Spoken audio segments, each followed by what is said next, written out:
Good morning, Loophole of Retreat, Venice. So lovely to see you all.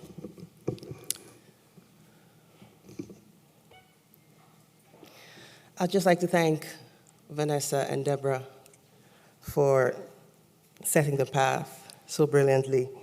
And I'm looking forward to Mabel's brilliant landing, I'm sure. Just a quick thank you also to Rashida Bambray and the Loophole of Retreat peoples and Simone Leigh for this gathering. What a beautiful thing that we are all here. In 1685, King Louis XIV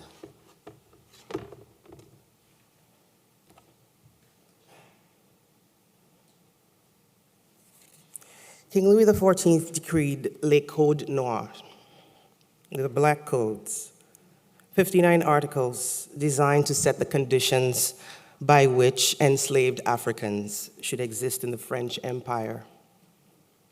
Today I will read excerpts from my Code Noirs, 59 fictions that depart each from one of the original codes. Article 47.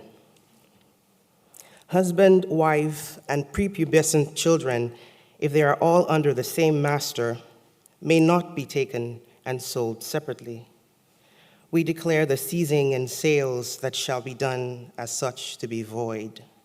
For slaves who have been separated, we desire that the seller shall risk their loss, and that the slaves he kept shall be awarded to the buyer without him having to pay any supplement. The story is called The Keeper of the Dates. The woman keeps all her dates in a black room. You enter the room barefoot. She is standing at the front of the room beside a single white Roman pedestal. Upon it rests a statue of a golden chien, its rust-dark tongue curled up to the height of her palm. She relaxes her hand on the statue. She pets it. We have been told she remembers everything there ever was. She does not welcome anyone to the auction. There will be no such exchange of protocols, and we do not expend the silence to express outwardly that we are grateful. It was a strange respite from wasting our lives in the lingering noise of men who had arbitrarily determined what was important enough to be ritual. As we wait, a recording begins on loop. Sit, sit, sit down. Good, out, in, get out now, no, stay. Good, good, good, good. No, no, I said no, stay. Yes. A loud, prolonged wind, full of sibilant S's, enters the room and hovers, as though it had been expunged from a watery cavern and we needed to learn its constitution. Who's hungry? Against this soundtrack, she begins the auction, and a crew of men wearing velvet blindfolds and striped suits begin to bid on the dates. A small light falls through a hole in the ceiling. When she is done with the language of the dates, her skin glistens, onyx, but I don't think she sweats. I did not feel anything extraordinary about the dates, but still, I thought I would throw some research to the wind.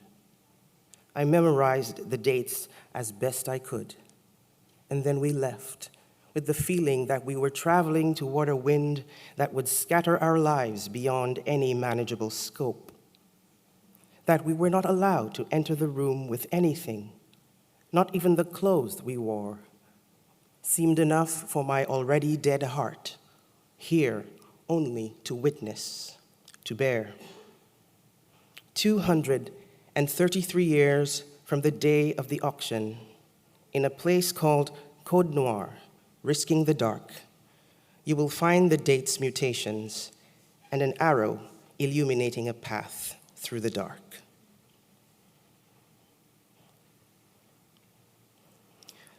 This next story is called Clock Towers, and it departs from Article 25. Quote, the masters will be required to provide each slave for each year 2 linen cloths or 4 linen yards at the discretion of the masters, unquote.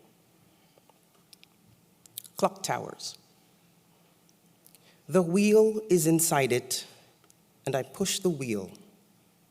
In the dark green eve, the wheel rolls with a slowness along a thick twine that hangs on the 2 diagonal joists. The wheel comes to rest on a notebook held up on a banister and covered with a round piece of black linen.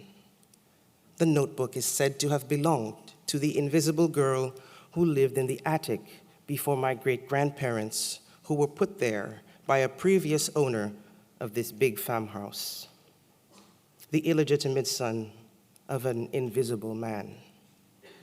Time here is a theory kept separate from everything visible beyond the plantations. Next to the banister, the window lies open, and I can hear the birds, a black-faced grassquit, maybe 2 cornbirds, a tinamou making its solos, several pigeons, and ground doves. I envy their thousands of days spent together as I clean the persistent dust off the clothed notebook and the banister, even as I did not live dirtily, and I have no other companion with whom to soil the days. I've spent excessive hours wondering at the leisurely dust, how it gathers on the notebook. The few pieces of furniture I live with, their duty, I suppose, is also to catch the dirt of our lives. Such unwanted accumulation works to reject every tool the hand can employ against the dust. But here I am, at the carnival of orange hues budding on every surface, and I must wash myself with a few scheduled days for keeping the notebook, above all, clean. There's nothing unnatural about the dust, of course, but the notebook I have kept clean for 10 decades. It is the only thing here I can touch with feathers, but never with flesh. So I keep it covered with this piece of black linen, the black that shows everything, no matter how invisible, always. In 3 hours, I will dissolve, and the invisible girl will return. And so it goes that in 100 years, I will come back, narrating every free second, binding the volumes of our lives from the dust.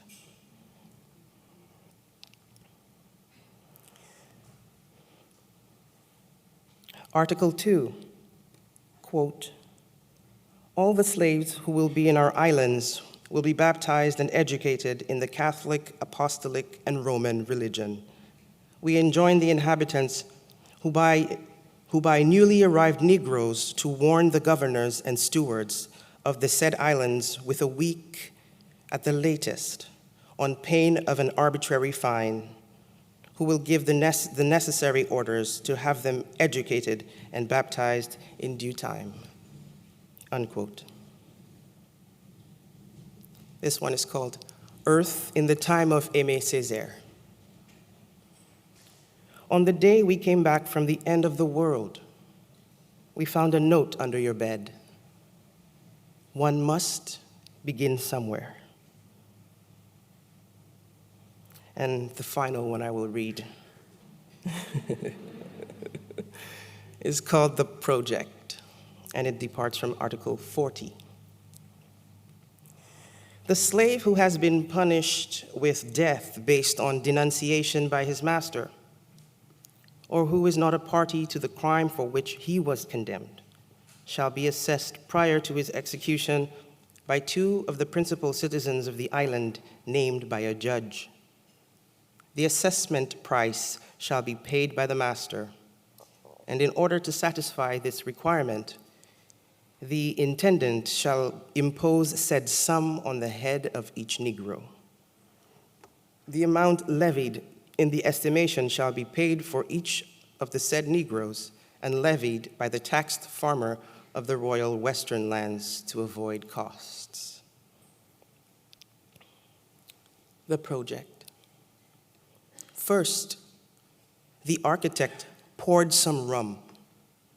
Into 4 short glasses went rum and our names. And the architect said, "Each of you has choice. Do what feels good." Sometimes the architect promptly left us to continue a conversation she was having with the cat, bronze-colored with stripes of gray and white on its head. The cat, already familiar with the imperfections of the species, glanced at the moth, and then at the artist, as if from a distance, as if the cat only registered the architect's voice as an echo. By then, our hesitations were no longer about where we were going. We knew we would stop here on our way to India. We knew also that we needed no knowledge of flight. The architect who had countersigned our caravan said the project's purpose was to help, and that is why we are going, traveling with monkey rope toward the ocean again. There's always a project pointing to somewhere which tells us, go. And we had not yet learned that in every new place, we'd need to learn again what it means to move quickly. Neither the fish nor the dying world should deter us from speed, the architect said. I had never lived in a dead world. I'd lived in a shroud by the roadside, sure, but a dead world I did not want to test, just as I did not want to test what is at the beginning of time, or what can break skin and leave speech weak. Let's go, let's go, let's go, the architect said, and we left. On that hill from which we could see the troubles of the world announced in the surf, in the shadows of the mangrove, in the harmattan dust lusting after the ocean, there was Roseau, still glowing with something severe, something saturated in the language and the characteristics of any world. I was born there too, already beyond the trick that luxury could be enough to stop an ulcer eating into the most hostile place inside us. We waited. All of this left some of us unsure of the conclusive safety of a beautiful place. But who could blame Roseau? I could not. Sometimes, this feeling of always moving towards some safety, it deepened the feeling of a hand disappearing from my life when I most needed to hold onto something that would steady me. Whatever the project, I disliked agendas. We had stopped where the moth found us caught in someone else's narcissism, someone who spoke calmly to complain about the world. The moth, too beautiful to leave out of this account, was in her 3rd trimester of an episode, the artist called it. And though the moth did not enjoy having to compete with the cat for the artist's attention, it was war again. It was war that sent us on a permanent visitation with rainy mornings and the gossiping ground. So we knew that the ocean was the best place for us. The ocean might consider our directions and might not reject our passage. Soon we would arrive, and the victories of others would not be ours to report. And we'd made our assignations for safe passage in secret on pieces of paper, which we burned, all of them, in a small fire on the shore. And having done that, we attached ourselves to a struggle with these several yards before we met the ship We knew this time we would enter willingly. We knew such a fight could be lost before it began, and I would not mind that we were so tired, if not for the night already beginning to record our visit here, to know us intimately, to keep our traces among its reserves. We could not risk leaving such signs behind us. There was no table to which we were invited anywhere else, and we were in the middle of the year with an idea of the distance ahead of us. Some of us would sleep. Some of us would walk as we slept. Thank you.